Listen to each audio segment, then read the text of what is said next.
Hello and welcome back to Auto Social UK. Today I'm joined with Hannah from Hannah's Car Talk, and in today's video we're going to be doing a quick video to take a look at the all-new Cupra Leon Estate and comparing it with the Cupra Formentor. So we're going to be taking a look at the two cars, going over space, capability of each of the vehicles. Now both of these cars have the same 2-litre turbocharged engine producing 310 brake horsepower. Yep. Same 0 to 60 times, everything like that. So in today's video, we're basically going to be taking a look at mainly the exterior styling and the space. So if you're choosing between the two, hopefully this video will help you. Okay, let's get into it. So let's open up with the first thing you see, and that's of course about the styling of both of these vehicles.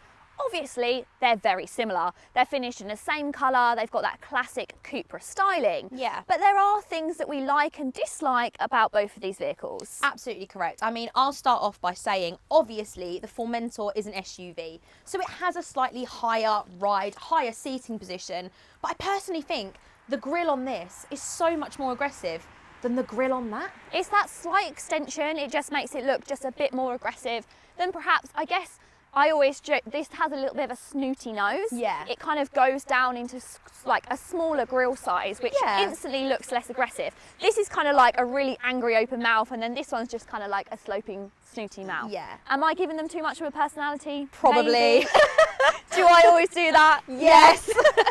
But there are things that obviously I don't particularly like the kind of this area around the fog lights. No, I prefer how this one is completely flush, and Yep. I was just saying to Tish that I prefer how this is all one colour, whereas the Leon Estate is grey and black, and I just sort of wish they'd stuck to one and ran with it. It's materials as well. You've got mainly a full, I mean you have, haven't you? You've got a full gloss grille. Yeah. And you've got, obviously you've got the different colours of gloss, but it's full gloss. What I don't really like is this slightly cheap, not so Plasticky nicey, sort of scratchy look. plastic.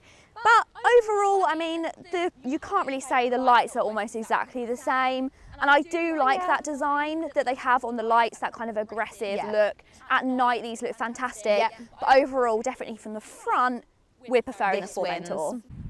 Now, irrespective of the different models, we're going to talk quickly about the alloy wheels. Both come with a set of 19 inches. But as you can see from the two cars, there's perhaps a lot more black styling on mine. I'm not particularly a fan of those. I don't really even like them on electric cars, that kind of hubcap style wheel. Yeah. That's what it reminds me of. But this car isn't electric, this car is a performance car. And personally, these aren't to my taste. These just don't scream performance to me. There's actually quite a lot going on that it can be too much. There is. Whereas with the Formentor, it still has standard 19s, but the actual design, I personally prefer it. They are much nicer. It's still a diamond cut, so I still have issues around this diamond cut. I mean, either of these are going to be an expensive alloy to get refurbished. Oh, 100%. But I definitely prefer the more classic kind of clean cut style of those alloys, opposed to these, which could be a little bit busy. Definitely. One thing I do like, however, with the Leon is that it doesn't have this different coloured trim along the door sills and the wheel arches. And I definitely think that makes it look a lot more like a premium vehicle. However, classic SUV style, it could perhaps be perceived to cheapen it slightly. One of the big obvious differences between these two cars is the Leon rides a lot lower than the Formentor. So getting inside is not too bad, but you do sit a lot lower down. Although being a performance car, I always think performance suits that kind of grounded low feel. But if you did have particularly a bad back or you were struggling with issues like that, then getting in and out of such a low car could be a small issue. One thing that Cupra doesn't do is favour one vehicle over the other. These cars are pretty much exactly the same when it comes to the interior standard.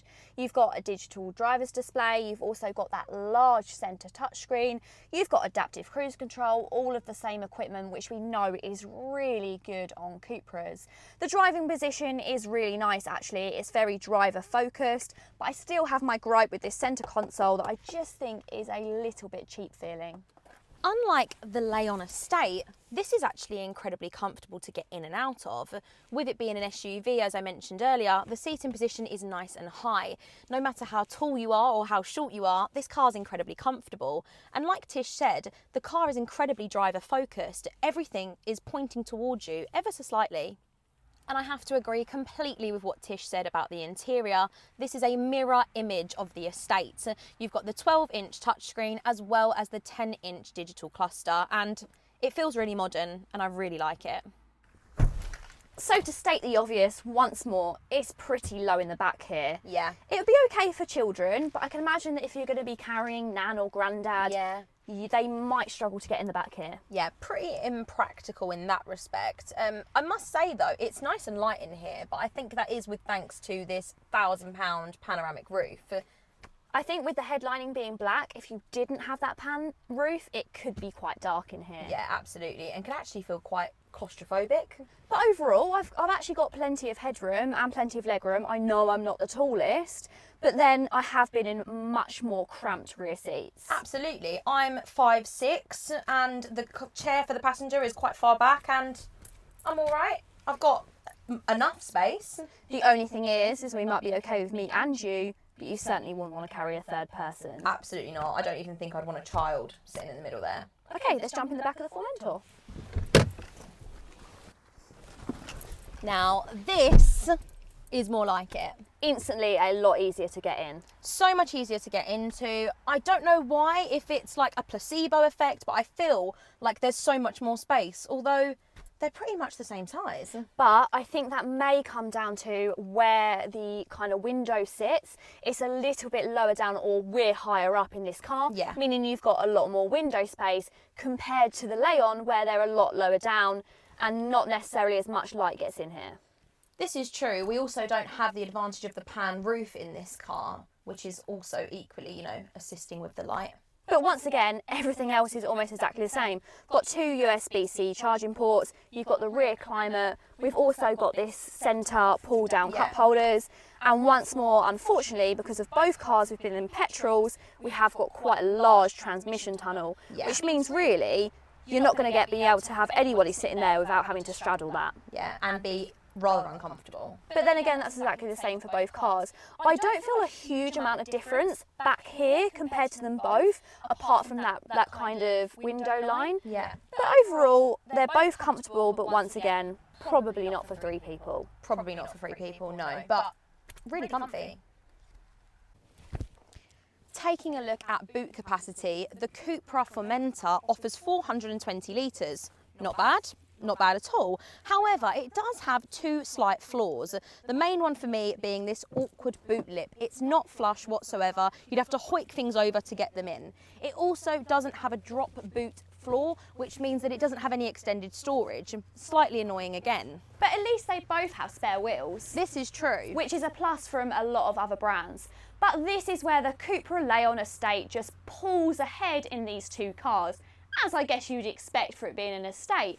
But it has nearly 200 more litres of boot space at 620, which is crazy really, because this is still an SUV, it's not a small car, and their kind of sizes, heights aren't that different. So to have 200 more litres in here is pretty impressive. It's got a few more usable things that make living with it easier as well. So we've got a retractable parcel shelf, we've also got the drop-down boot floor that Hannah's hasn't got, and of course when that boot floor is in its top position, it's a completely flat loading bay. So if you need to slide large objects in, it makes it a lot easier.